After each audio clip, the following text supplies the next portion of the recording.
ഞാനിങ്ങനെ ഈ വെയിലത്ത് മഴയത്തൊക്കെ കിടന്ന് പണിയണത് മോന്തയൊക്കെ കരുവാളിച്ച് കഴുത്തൊക്കെ കരുവാളിച്ച് കരിമണടിച്ച് പോകണ കണ്ടിട്ട് എന്തപ്പോ ചെയ്ത് നോക്കിയപ്പോ നല്ലതാണെന്നുള്ളത് മാത്രമാണ് ഞാൻ വീഡിയോ എടുത്തത്. പിന്നെ ഇത് ഞാൻ പറയട്ടെ, ഞാൻ വലിയ ബ്യൂട്ടി വ്ളോഗറൊന്നും അല്ല. ഇതൊക്കെ ചുമ്മാ സാധാരണ ഇച്ചിരി കുളമില്ലാത്ത തൈര്, കുറച്ച് മതി തൈര്.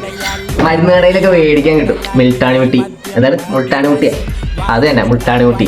മെഡിക്കൽ ഷോപ്പിലൊക്കെ മേടിക്കാൻ കിട്ടും. നല്ല സാധനം, നല്ല മണമൊക്കെ ഉള്ള സാധനം. കുറച്ചതൊക്കെ ഇട്ട് കൊടുക്കുക. നമ്മുടെ കടയിലൊക്കെ മേടിക്കാൻ കിട്ടുന്ന കാപ്പിപ്പൊടി ഇല്ലേ ബ്രോ, ബ്രൂ ഇച്ചിരി അങ്ങ് ഇട്ട് കൊടുത്ത് നല്ലോണം അങ്ങ് മിക്സ് ചെയ്താൽ മതി. ഇനി ഞാൻ പണ്ടാര കണ്ണടയിൽ ആഴ്ചയിൽ ഒരു 2-3 ദിവസമൊക്കെ സമയം കിട്ടുമ്പോൾ വൈകുന്നേരം വന്നിട്ട് നല്ല തണുപ്പായിരിക്കും. നല്ല വെച്ച തൈരിക്കാണെങ്കിൽ നല്ലതാട്ടോ. എനിക്ക് എന്റെ സ്കിൻ ടോൺ ഏതാന്ന് പോലും എനിക്കറിയില്ല. ഞാൻ കണ്ടപ്പം നല്ലതാണ്. ഞാൻ ആഴ്ചയിൽ ഇപ്പൊ 2 ദിവസം 3 ദിവസമൊക്കെ ഞാൻ തേക്കണം. അപ്പൊ ഇത്രേ ഉള്ളൂ. ഇത് ഈ 3 സാധനം കൂട്ടിച്ചേർത്താണ് ഞാൻ തേച്ചത്. ആരോടും ഞാൻ ഇത് തേക്കാനും പറയാനുള്ള തേക്കണ്ടെന്നും പറയാം. ഞാൻ എന്റെ ഒരു അഭിപ്രായം പറഞ്ഞോളൂ കേട്ടാ. നിങ്ങൾ ഇഷ്ടം ബാക്കി.